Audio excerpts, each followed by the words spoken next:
Morning students. बच्चों, political के हमारे 2 चैप्टर्स कंप्लीट हो चुके हैं। आज हम पॉलिटिकल का 3rd चैप्टर स्टार्ट कर रहे हैं। तो देखिए, पॉलिटिकल का जो तीसरा चैप्टर है, 3rd चैप्टर है बेटा, वो क्या है?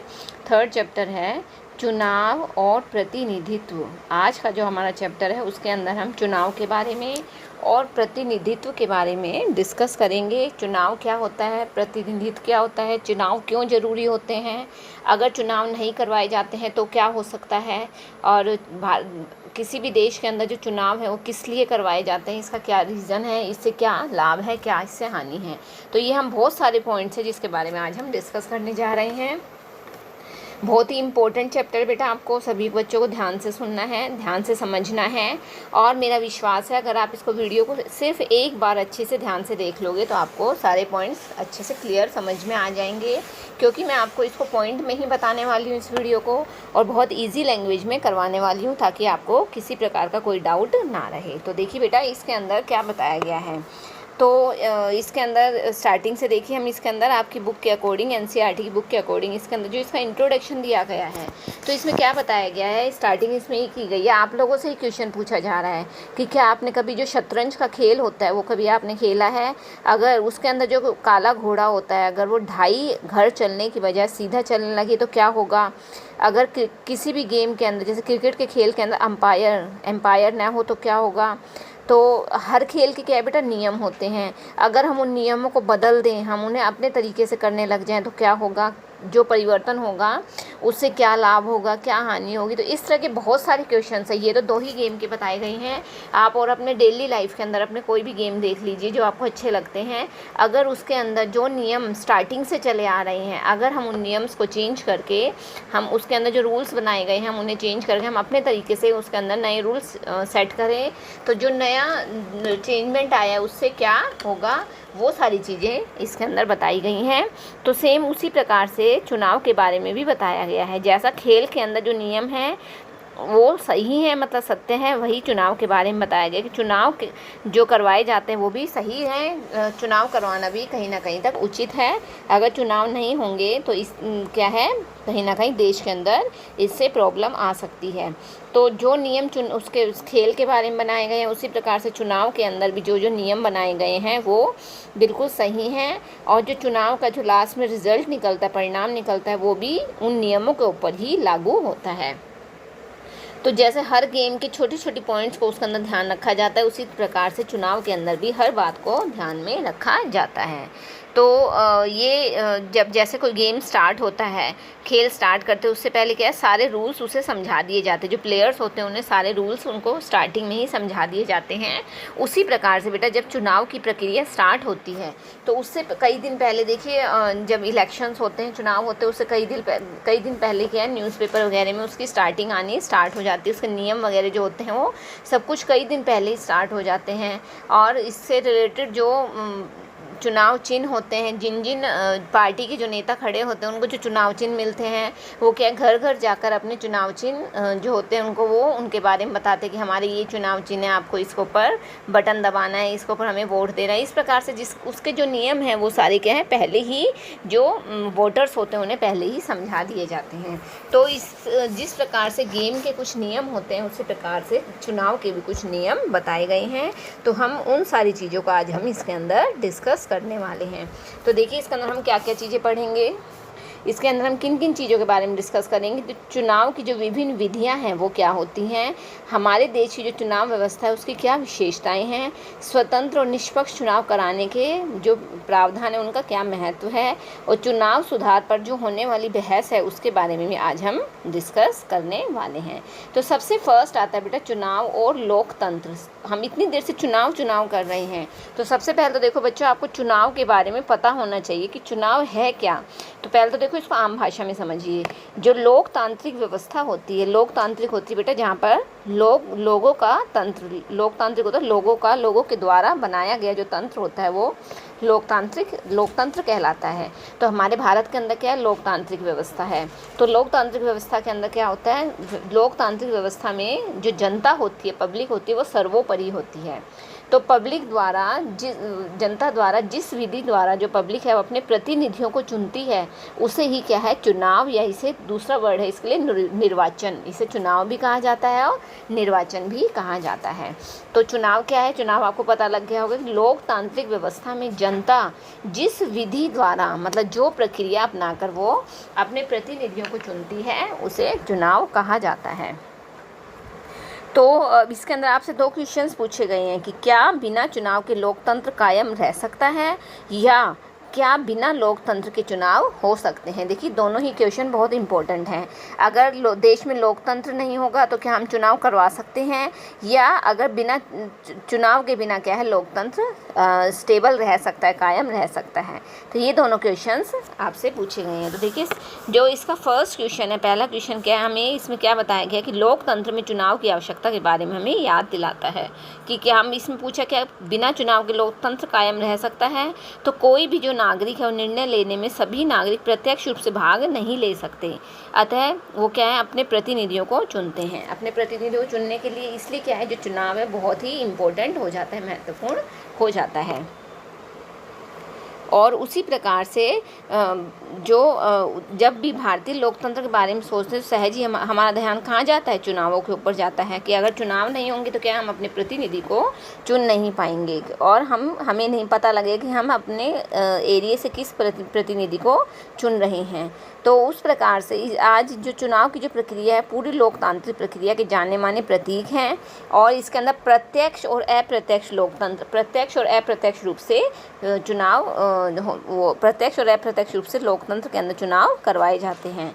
तो देखिए एक तो इसमें चुनाव आया, एक वर्ड आया प्रतिनिधि। तो प्रतिनिधि देखिए बेटा क्या होता है, प्रतिनिधि को ध्यान से समझिए। लोकतांत्रिक व्यवस्था में जनता जिस व्यक्ति का चुनाव करके सरकार में संसद विधानसभा में भेजती है उस व्यक्ति को ही प्रतिनिधि कहा जाता है। प्रतिनिधि क्या होता है कि जिस भी व्यक्ति को हम लोगों ने चुन लिया है उसे जब विधानसभा में भेज दिया जाता है चुनने के बाद, तो उसे क्या कहा जाता है, उसे प्रतिनिधि कहा जाता है। रिप्रेजेंटेटिव इसे इंग्लिश में बोला जाता है। तो जो चुनाव की प्रक्रिया होती है वो जो है वो क्या है, जो लोकतंत्र है वो प्रत्यक्ष लोकतंत्र और अप्रत्यक्ष दो प्रकार का होता है, प्रत्यक्ष लोकतंत्र और अप्रत्यक्ष। अब देखिए प्रत्यक्ष और अप्रत्यक्ष क्या होता है। तो प्रत्यक्ष लोकतंत्र में नागरिक रोज़मर्रा के फैसलों और सरकार चलाने में सीधे भाग लेते हैं। मतलब प्रत्यक्ष में क्या होता है, जैसे मैं छोटा सा एग्जाम्पल आपकी क्लास का लेकर चलते हैं। जैसे आपकी क्लास के अंदर क्या है, मॉनिटर चूज़ करना है, तो उसके अंदर क्या है, जो आपकी क्लास टीचर है वो आपको बोलेगी कि है ना 2 बच्चों को खड़ा कर दिया है, एक बॉयज़ में से और एक गर्ल्स में से। अब उसके अंदर से क्या कहा जाएगा, आप लोगों को वोटिंग करने के लिए कहा जाएगा। आप लोग क्या है चुपचाप अपनी पर्ची के ऊपर नाम लिखकर, आपको जिस स्टूडेंट को भी आपको मॉनिटर बनाना है आप उसके स्लिप के ऊपर आप उस बच्चे का नाम लिखकर और ड्रॉप बॉक्स में डाल दोगे। और फिर बाद में क्या है, जिस भी बच्चे के पास पॉइंट्स ज़्यादा आएंगे, यानी कि जिस बच्चे की जो पर्चियों की संख्या ज़्यादा होगी वही क्या है जीत जाएगा और उसे मॉनिटर बना दिया जाएगा।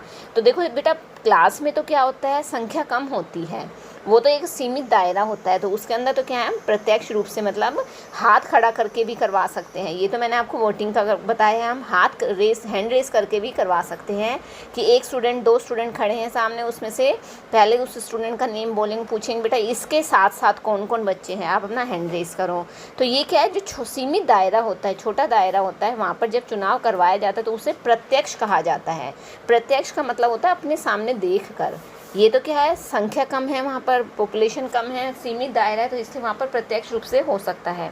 लेकिन जो इतना बड़ा देश की जब बात आती है तो इतने बड़े देश के अंदर अगर सरकार का चुनाव करना है तो वहाँ पर इतनी बड़ी संख्या के अंदर 135 करोड़ लोगों को एक साथ किस जगह पर इकट्ठा करोगे। 135 करोड़ लोगों को एक जगह इकट्ठा करने के बाद हमें यही नहीं पता लगेगा कितने लोगों के हाथ ऊपर हो रहे हैं, कितनों के नहीं हो रहे हैं। खैर 135 के 135 तो वोट नहीं कर सकते हैं बेटा, देखिए वोटिंग के लिए 18 साल से ऊपर वाले ही वोट कर सकते हैं। लेकिन फिर भी बेटा बहुत बड़ी संख्या के अंदर लोग ऐसे हो जाएंगे जिनको क्या है वोटिंग करनी है। और इतने बड़े देश के अंदर इतने सारे लोगों को एक जगह, सबसे पहले तो प्रॉब्लम आएगी इतने लोगों को इकट्ठा कहाँ किया जाए।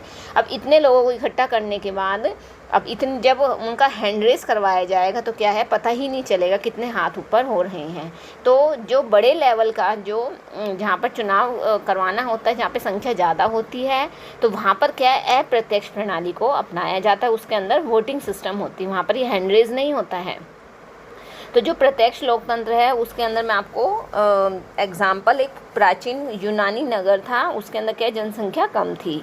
तो वहाँ पर क्या था बेटा, जैसे गांव वगैरह होता है उस टाइप की, मतलब गांव वगैरह में भी अगर हमें जो पंचायत के जो चुनाव होते हैं उसमें भी क्या है गांव के सभी लोगों को इकट्ठा कर लिया जाता है, एक स्थान पर इकट्ठा कर लिया जाता है और उनसे क्या है वही हैंड रेस करके उनकी काउंटिंग करके उनका जो नेता होता है उसे चुन लिया जाता है। उसे तो प्रत्यक्ष लोकतंत्र कहते हैं। लेकिन अप्रत्यक्ष होता है वही मैंने आपको बताया कि इतने बड़े विशाल देश के अंदर जो अप्रत्यक्ष लोकतंत्र है वो संभव नहीं है। तो उसके लिए क्या होता है, इसलिए हम अपने प्रतिनिधियों को भेजकर सरकार में अपनी उपस्थिति, यानी कि पहले वोटिंग होती है और हम अपने रिप्रेजेंटेटिव चुन लेते हैं। उसके बाद हमारे जो चुने हुए रिप्रेजेंटेटिव हैं उन्हें विधानसभा में भेजकर उनकी उपस्थिति दर्ज करवाई जाती है। इसे ही अप्रत्यक्ष लोकतंत्र कहा जाता है। आई होप बेटा आपको अच्छे से समझ में आ गया होगा। मैंने आपको दोनों तरह के एग्जाम्पल देकर इसे समझा दिया है। ओके बेटा, ये इसके अंदर यही है कि किस प्रकार से प्रत्यक्ष और अप्रत्यक्ष प्रतिनिधियों को चुना जाता है।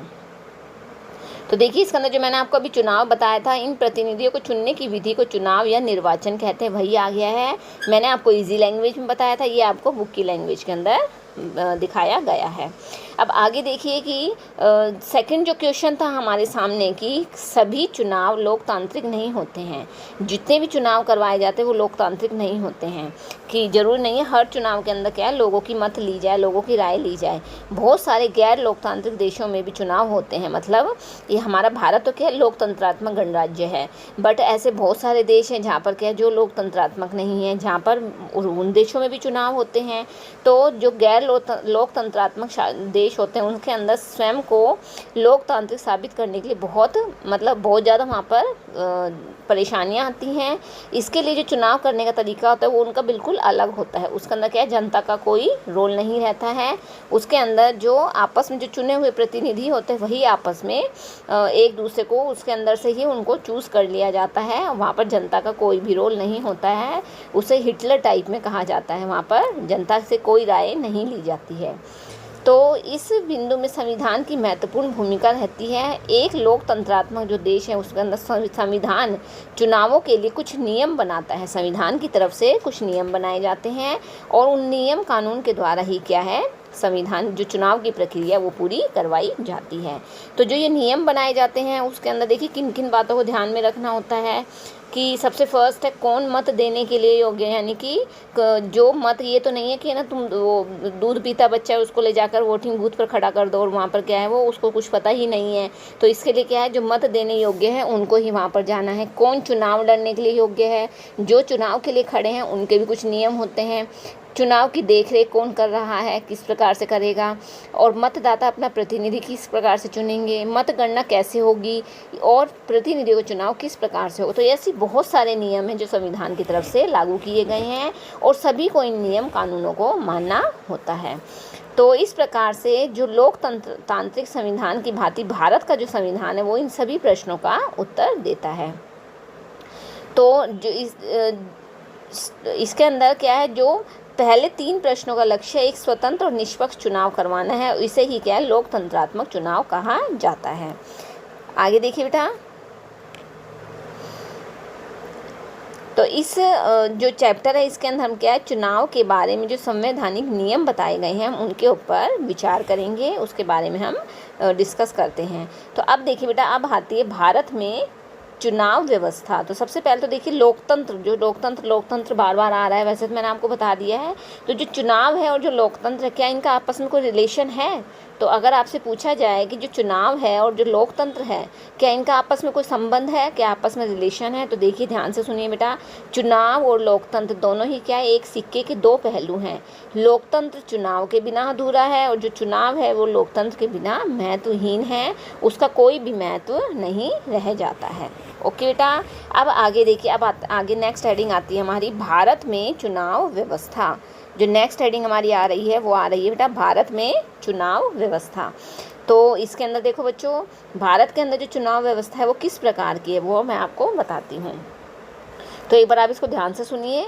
भारतीय संविधान के अंदर जो चुनाव है उसके लिए कुछ नियम बनाए गए हैं, इन नियमों की एक सूची बनाई गई है, और जो विस्तृत नियम जो कानून है उनके अंदर संशोधन करके और कानून परिवर्तन का काम जो है वो किसको दिया गया है, वो विधायिका को दिया गया है, सूचीबद्ध कर रखा है। और जो विस्तृत नियम कानून है वो परिवर्तन, इसके अंदर जो परिवर्तन करना है वो किसको दे रखा है, वो विधायिका को दे रखा है। और इसके अलावा जो चुनाव व्यवस्था में चुनाव आयोग का जो गठन होता है उसकी कार्य प्रणाली है वो क्या है कि कौन चुनाव लड़ सकता है, कौन मत दे सकता है, कौन चुनाव की देखरेख करेगा, जो हमने अभी क्वेश्चंस पढ़े थे, ये सारी चीज़ें क्या है उसके अंदर स्पष्ट रूप से लिखी गई हैं। तो भारत के अंदर जो चुनाव व्यवस्था होती है, भारत में जो स्वतंत्र और निष्पक्ष चुनाव करवाने के लिए एक 3 सदस्यीय चुनाव आयोग गठित होता है, जिसके अंदर एक मुख्य चुनाव आयोग होता है और 2 अन्य चुनाव आयुक्त होते हैं। पहले मैं आपको बेटा ये सिंपल ओरली बता रही हूँ, फिर हम बुक के अकॉर्डिंग करते हैं। तो और आगे देखिए, मुख्य चुनाव आयुक्त की जो नियुक्ति होती है वो कौन करता है, मुख्य चुनाव आयुक्त की नियुक्ति राष्ट्रपति करता है। और देश अब यहीं पे देखिए एक क्वेश्चन आ गया है कि देश के जो प्रथम चुनाव आयुक्त थे वो कौन थे, वो श्री सुकुमार सेन थे। और जो मुख्य चुनाव आयुक्त का कार्यकाल होता है वो कितना होता है, 6 वर्ष का होता है। तो ये मैंने आपको इसके अंदर इससे रिलेटेड जो पॉइंट्स थे इंपॉर्टेंट वो आपको बताए हैं। अब आप देखिए इसके अंदर तो इसके अंदर जो मैंने आपको मेन पॉइंट्स है वो आपको इसके अंदर बता दिए हैं। फिर भी देखिए जो चुनाव संचालन की जो व्यवस्था कराने की क्या है, एक व्यवस्था होती है, इसके लिए कुछ नियम बनाए गए हैं, कुछ कानून बनाए गए हैं, और हम इन नियमों का उल्लंघन नहीं कर सकते। हमें इन नियमों के अकॉर्डिंग ही चुनाव करवाने होते हैं। नियमबद्ध रहकर ही हमें सारे कार्य करने होते हैं। तो लोकतांत्रिक चुनाव में जो जनता वोट देती है उसकी इच्छा ये तय करती है कौन चुनाव जीतेगा, यानी कि हम जिसे चाहें वोट दे सकते हैं, हम जिसे चाहें अपनी सरकार के रूप में चुन सकते हैं। हमारे ऊपर किसी प्रकार का कोई प्रेशर, कोई दबाव नहीं होता है, हम अपने तरीके से अपनी सरकार का चुनाव कर सकते हैं। तो इसके अंदर कुछ ऐसे नियम हैं जिनमें बड़े दलों को लाभ पहुंचता है, कुछ नियम में छोटे दलों को मदद मिलती है। मतलब कुछ नियम ऐसे जो बड़े जो नेता होते हैं उनको लाभ मिलता है, कुछ नियम ऐसे जो छोटे नेता होते हैं उनको भी लाभ मिलता है, और कुछ नियम बहुसंख्यक समुदाय के हित में चले जाते हैं, और तो अन्य अल्पसंख्यकों को संरक्षण भी प्राप्त होता है। अब देखिए बेटा, जो इसको क्या है आपकी बुक के अकॉर्डिंग क्या है, इसके अंदर एक नाटक के रूप में समझा रखा है, जो सबसे आगे वही जीते। इसके अंदर ये इसका टाइटल दिया गया, जो सबसे आगे वो वही जीते। तो ये अखबार की एक कटिंग दिखाई गई है।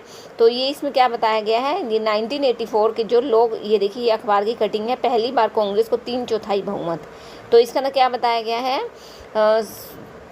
चुनाव में कांग्रेस पार्टी ने 543 में से 415 सीटें जीती, जो कुल सीटों के 80% से भी अधिक हैं। लोकसभा चुनाव में किसी दल को ऐसी सफलता कभी भी नहीं मिली है। तो इस चुनाव से हमें क्या पता लगता है कि कांग्रेस पार्टी यहाँ पर क्या है, जीत गई है। तो कांग्रेस पार्टी को 3/4 जो सीटें वो मिल गई हैं। इसका अर्थ क्या है कि प्रत्येक 5 भारतीय नागरिकों में से 4 ने कांग्रेस को वोट दिए और 1 ने दूसरी पार्टी को वोट दिए हैं। तो इस प्रकार से ये बताया गया है कि इसका एग्जाम्पल देकर बेटा आपको बताया गया है। तो लेकिन भाजपा को 7.4% वोट मिले हैं, लेकिन 1% से कम सीटें मिली हैं। तो मतलब ये दो पार्टी हैं, भाजपा की और कांग्रेस की, उन दोनों के अंदर इसमें जो एग्जाम्पल दिया गया है, ये 1984 का जो चुनाव हुआ था, ध्यान रखना उसके अकॉर्डिंग है बेटा। ये अब लेटेस्ट नहीं है, 1984 का जो लोकसभा के चुनाव हुए थे उसके अकॉर्डिंग कौन जीता था वो आपको इसके अंदर बताया गया है। ओके, तो अब देखिए जो ये व्यवस्था हुई थी इसके अंदर ये किस प्रकार से हुआ, कैसे ये प्रक्रिया को किया गया था। पूरे देश को 543 निर्वाचन क्षेत्रों में बांट दिया गया था। प्रत्येक निर्वाचन क्षेत्र से एक प्रतिनिधि चुना जाता था। उस निर्वाचन क्षेत्र में जिस प्रत्याशी को सबसे अधिक वोट मिलते हैं उसे ही क्या है, विजेता घोषित कर दिया जाता है। जिसे सबसे अधिक वोट मिलते हैं, जिसके नाम की वोटिंग स्लिप सबसे ज़्यादा आती हैं, उसे वो ही क्या है, जीत जाता है। तो यही प्रक्रिया होती है। अब आगे देखिए इसके अंदर,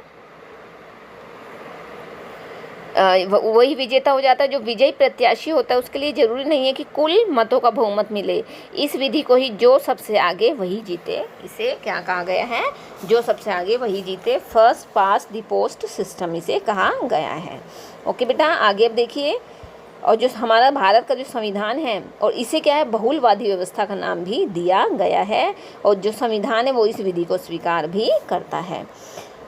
तो अब हम आइए अपने जो कांग्रेस पार्टी को प्राप्त मतों के अनुपात से ज़्यादा सीटें इसलिए मिली क्योंकि अनेक निर्वाचन क्षेत्रों में जहां उसके प्रत्याशी जीते उन्हें 50% तक कम वोट मिले हैं। और यदि चुनाव मैदान में कई प्रत्याशी हों तो जीतने वाले प्रत्याशी को प्राय 50% से कम वोट ही मिलते हैं। मतलब जितने ज़्यादा देखिए प्रत्याशी होंगे उतने क्या है बेटा, वोटिंग भी बढ़ जाएगी, उतने वोट भी बढ़ जाएंगे, नेचुरल सी बात है। अब एग्जाम्पल के लिए घर के अंदर क्या है, एक चीज़ तो क्या है, पूरी एक चीज़ तो कंप्लीट क्या है, एक बच्चे को दी जा रही है, लेकिन वही जब चीज़ 4 बच्चों में बट जाती है तो क्या है, उनका रेशो भी कम हो जाता है। एक तो पूरे एक बच्चे को पूरा एक गुलाब जामुन मिल रहा है, लेकिन अगर उसी घर के अंदर उसी के 4 बहन भाई है तो वो उस एक गुलाब जामुन के क्या 4 टुकड़े कर दिए गए। अब चारों बच्चों के पास क्या है, थोड़ा थोड़ा टुकड़ा जाता है। सेम उसी प्रकार से इसमें होता है बेटा, जितने ज़्यादा प्रत्याशी होंगे उतनी ही क्या है, वोट भी बढ़ जाएंगी और उतनी ही कम उनको वोटिंग प्राप्त होती है। तो ये भारत के अंदर जो वोट प्रणाली है उसके बारे में बताया गया है। तो जो सर्वाधिक वोट से जीत की प्रणाली है वो क्या है, देखिए बेटा, इस प्रणाली को भारत में अपनाया गया है। इसके अंदर क्या बताया कि सबसे अधिक वोट पाने जिसे वोट मिलेगा वही जीतेगा, चाहे जीत का अंतर 1 वोट से ही क्यों ना हो। मतलब ये नहीं है कि अगर उसे 1 वोट भी ज़्यादा मिला है तो क्या है, वो जीत जाएगा। सेम ऐसा ही मार्क्स में होता है, अगर 1 मार्क्स ज़्यादा आ गया आप लोगों तो क्या है, वो फर्स्ट सेकेंड थर्ड पोजीशन पे आ जाता है। आई होप बेटा आपको समझ में आ गया होगा। मैंने पूरी कोशिश की है बेटा आपको अच्छे से समझाने की, ताकि आपको सारे पॉइंट्स अच्छे से समझ में आ सकें, अच्छे से क्लियर हो सकें। फिर भी बेटा इसको ध्यान से सुनना, और मैं आपको इसको इजी वे में करवा रही हूँ ताकि आपको कोई प्रॉब्लम न रहे, किसी प्रकार की कोई समस्या न रहे। तो बेटा ये हाफ चैप्टर हमारा इसमें डिस्कस हो गया है। आई होप बच्चों आपको अच्छे से समझ में आ गया होगा। फिर भी आप इसको 2 बार 3 बार जब देखोगे वीडियो को तो आपको सारे डाउट्स आपके क्लियर हो जाएंगे। अब जो इसका रिमेनिंग पार्ट है वो हम नेक्स्ट वीडियो में डिस्कस करेंगे। ओके, थैंक यू बेटा, हैव अ नाइस डे।